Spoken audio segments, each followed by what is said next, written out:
Well, hello, good morning. It is Friday, finally the end of the week. It is January 26th, 2024, and I am Kenny Polcari, your host of the party, and here are the things that you need to know, right, about today, what's happening in the market, and what you need to be concerned about, right? Well, I feel like we're walking on sunshine. You remember that Katrina and the Waves song from 1983? We'll get to that in a moment. GDP, stronger than expected. Personal consumption, stronger than expected. Stocks and bonds march higher, right? Oil, well, that surged, right, on larger drawdowns and Gigi telling Iran to settle down today, as well as, this China demand story. And Amex comes out with their earnings, and they allocate more money to, guess what? Loan loss reserves. Oh boy, here we go. And what do we have for dinner tonight? We're going to try the roasted sea bass with bacon leeks bathed in a white wine sauce. Really good.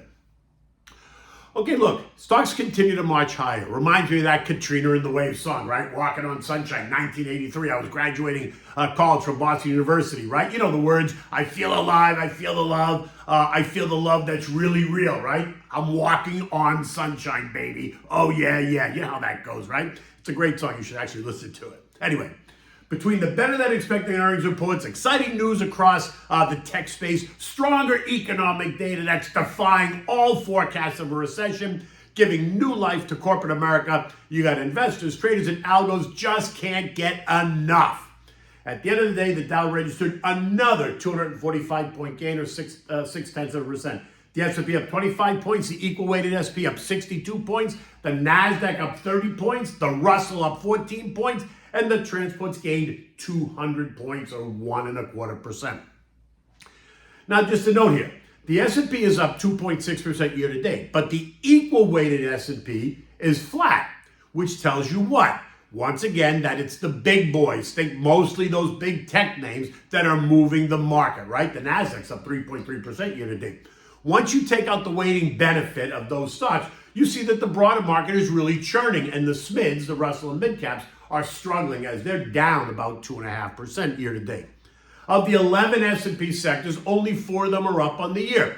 Tech and communications are both up about 6%. Financials are up 2.5%. Healthcare is up 1.5%. The other 8 sectors are flat to lower, with consumer discretionary down the most at 4.4%.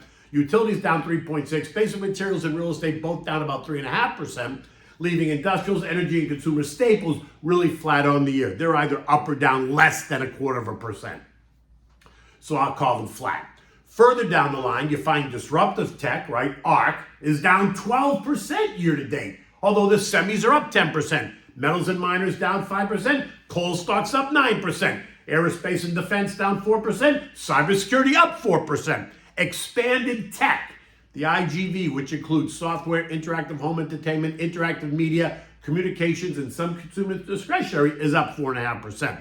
So you see a trend here once again. Anything tech is where we're finding the love that Katrina is singing about.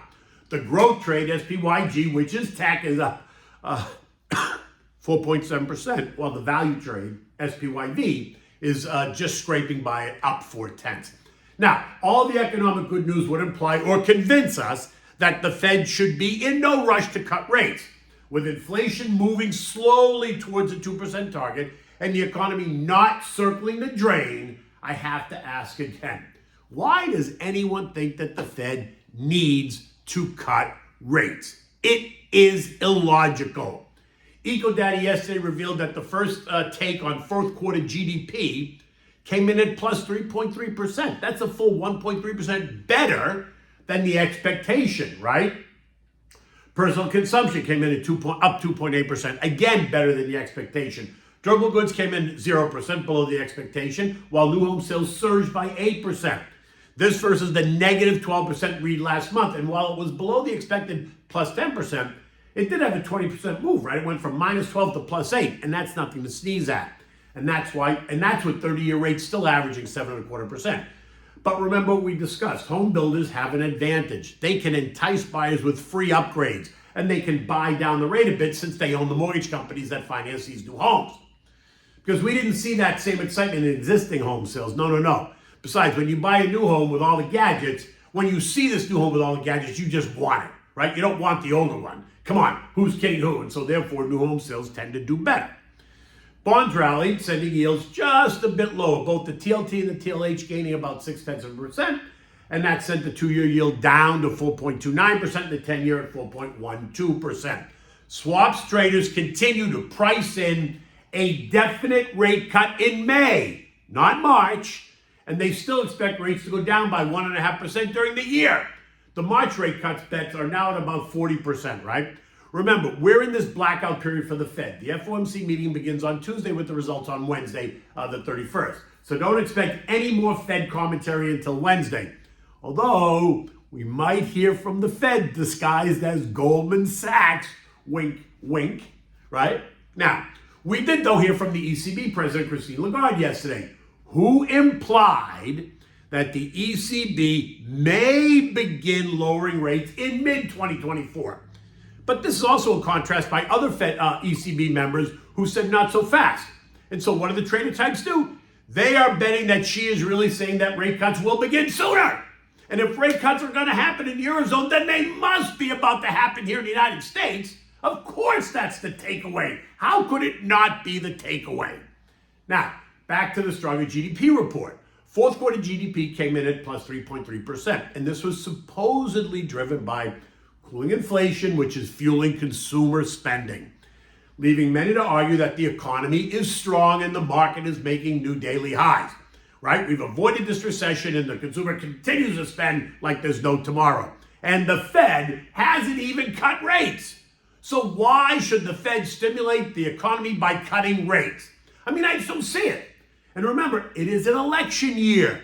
The Fed needs to be very sensitive to monetary policy as the closer we get to spring, for fear of being labeled as political. Well, maybe they don't. Maybe the old rules no longer apply. Maybe they're going to cut rates beginning in May and going right through the end of the year. And if they do, then expect stocks to continue to surge unabated. In the end, the resilience suggests that investors are convinced that we may have hit peak rates and that policy can only loosen from here, which might be true because at some point they will move rates lower. I just don't see it now, nor do I see it anytime soon. The data just does not support it.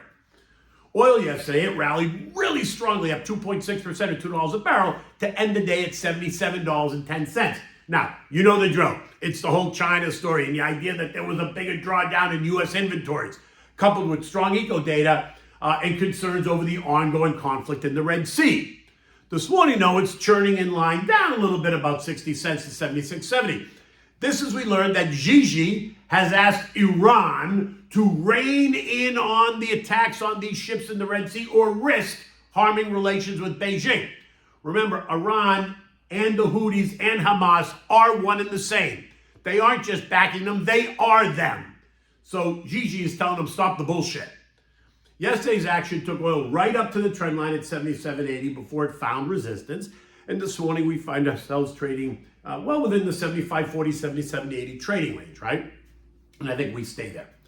And gold, yeah, that's just churning too, right in the trading range that we identified, the 2030-2100. This morning it's up $5 at 2042, all while the dollar index remains hugging its trend line at 103.51. This morning, U.S. futures are down. Oh no, say it ain't so. Dow futures down 50, S&P's down 6, NASDAQ down 90, while the Russell is up 14. And that makes some sense, right? The Russell was down 2.3% on the year, while the S&P and NASDAQ are up 2.6 and 3.3% respectively. So if there's some movement going on, it would make sense that money's going to come out of some of the ones that have outperformed into the underperformers. Remember, there's a lot of funds and people that came into this year with cash, assuming that we were going to hit some initial volatility. And when the year started off weak, they stayed back. But then the earnings season began, and the sense was that guidance was going to be okay. They started to put that money to work, sending stocks and markets higher, causing the momentum guys to create the FOMO mindset. Which is why I continue to support the idea that as a long-term investor, you just need to have a plan and you don't need to try to pick tops and bottoms and not trading it.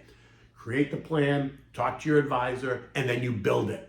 Look, there are only 4 trading days left in January, and the S&P closed at 48.94 last night. And I believe or believe it or not, this is already above the consensus estimate of 4867 that a Bloomberg survey predicted at year end of 2023. And I'm not sure I saw that survey. I was always under the impression that the S&P is going to rally to 5,200 by the end of 2024, representing about an 8% return. But hey, look, that's what makes the market. If we've already hit the target, where do we go from here?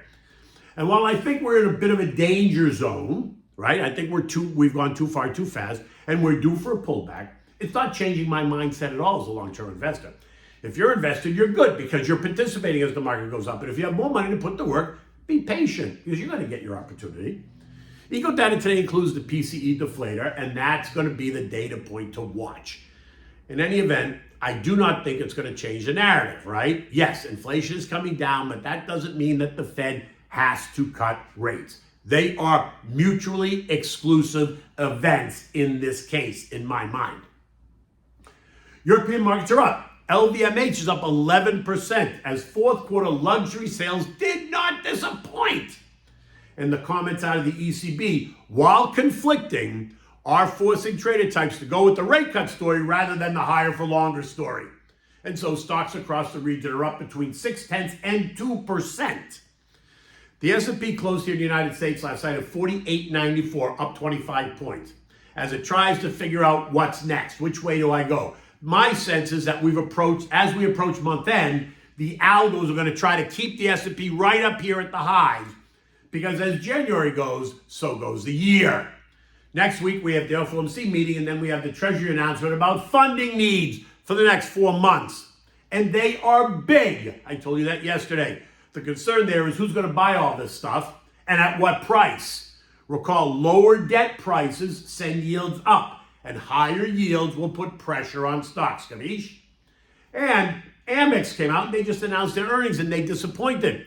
And they're allocating money to what? The loan loss provisions. They're telling us that they are expecting more people to miss payments in 2024.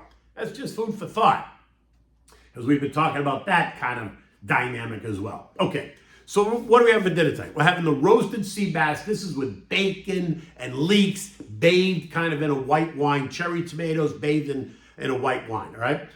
It's simple to prepare. It's all done basically in one pan. For this, you need diced bacon. You need garlic. You need leeks, the white part only, thinly sliced.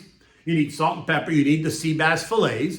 You need finely chopped thyme, cherry tomatoes cut in half, dry white wine, butter, and lemons. You know me, I always use the Pinot Grigio Santa Margherita. You want to preheat your oven at 375 degrees. Now, put the diced bacon in a roasting pan and bake it up until it's crisp, maybe 8 to 10 minutes in the oven, right? Now add the sliced garlic, cook that for another 2 or 3 minutes right in the oven, and then add the leeks. After that, season it with salt and pepper and let that bake in the oven for another 5 or 8 minutes, right? Mixing it up, stirring to allow it all to blend. Now, season the fillets with salt and pepper, and then put the chopped thyme on top. Set the fish right on top of the leeks and the bacon, and you're going to add in 2 cups of the dry white wine and the halved cherry tomatoes.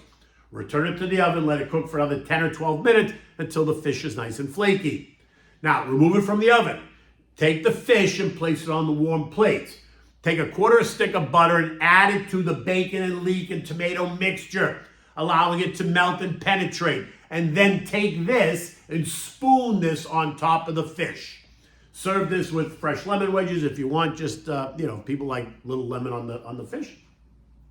And it always looks nice on the plate. Now, you're also going to serve this with a chilled white wine. And in this case, once again, I would drink it with the Pinot Grigio Santa Margherita, but you pick what you want. In any event, it's Friday, the weekend's here. I'm hoping the sun's coming out tomorrow. I'd love to go to the beach. Until then, take good care.